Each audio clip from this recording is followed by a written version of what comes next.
Kukunin mo na yung megas. Yes. Kukunin yung megas. Ayaw talaga. Tulog na yung bata. Kain nga tayo ng chicken. May chicken dyan. Chicken.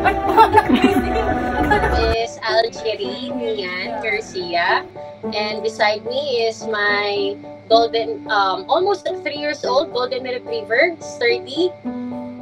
And yeah, how did Sturdy get his name? Actually, it's my mom who named him. Naniniwala kasi yung mami ko na kung ano yung ipapangalan mo dun sa dog, magiging ganun sila. Sabi niya, I will name that dog Sturdy.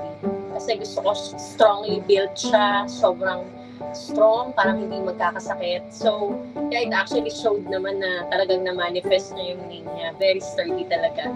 Favorite niya talagang gawin. Every time na maglalaba kami, right after nun, pag magtutupi na ng damit, we will collect all the clothes, put it in one place. Kahit gaano karami pa yan, may makakalkal talaga siya doon.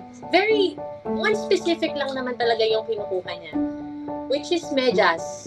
That night, hindi kami nagtupi muna, busy kami, manood ng TV.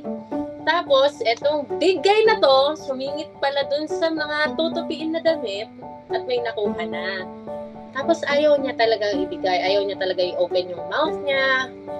Hanggang pumunta na siya sa sofa, tapos kinukuha ko sa kanya. Ang ginawa niya is para siyang nalobat, tapos nagtulog-tulugan na. Pero kahit gaano siya kagaling mang-trick sa amin, we know the magic word. Alam namin kung anong weakness niya, kaya alam ko na kapag sinabi kong chicken, bigla siyang babangon. Ayaw niya talaga magpapa-blower. So, nahirapan kami. Favorite niya maligo, pero gusto niya, stay wet lang siya. Ayaw niya na madadry yung fur niya. Gusto niya, parang siguro laging malamig yung pakiramdam. So, hirap kami tuyuin talaga siya. Kahit nakabili na kami ng bagong blower, hirap kami, as in, tatakbuhan niya kami. Pero nakaisip ako na, ay kapag i-distract mo siya, like sa picture, kapag magpipicture kami, pag di-distract mo siya, nakafocus siya eh. So sabi ko, kailangan siguro di-distract siya. So kailangan ko pala siyang sayawan ng sayawan. Actually, every 2 weeks para ako nagzumba kasi almost 1 hour ako sumasayaw para lang matuyo yung fur niya. So, yun talaga yung routine niya until kahit mag-discipline na siya, kailangan sasayawan pa rin talaga siya. Hindi mo madadry yung fur niya kapag walang mag-entertain sa kanya.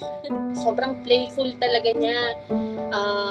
Actually, kapag meron kang golden retriever, dapat talaga sobrang taas din ng height.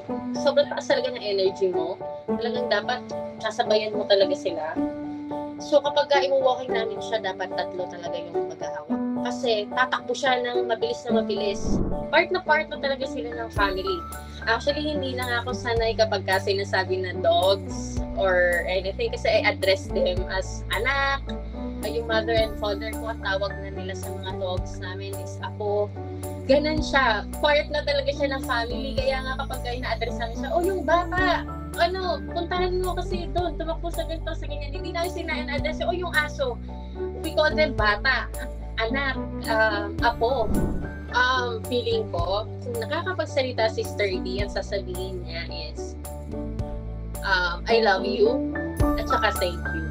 Kasi alam ko na yung love talaga na binibigay ko, yung binubuhos ko, sobra talaga. So, parang sabi lang nila na medyo matamlay o siguro baka nag-acting lang. Parang kakauwi ko lang ng Manila after a couple of days or a day lang actually. Nasabi nila parang hindi pa rin daw kumakain, matamlay. Nagpaalam na ako agad sa boss ko na sabi ko, hindi ako makafocus sa work, so kailangan ko umuwi. So all the way, bumalik ako agad, nagulat sila na bakit nandito ka na? Kasi parang sabi ko, feeling ko baka kailangan niya, nandito din ako. Kasi kahit na makadadi siya, minsan naman din may times na makamami naman siya. So, ayun, yun. So feeling ko, appreciated din niya talaga yun. Very smart ang mga dogs. Sobrang na-appreciate niya yun. So, kung nakakapagsalita man siya, ang sasabihin niya ay, I love you and thank you.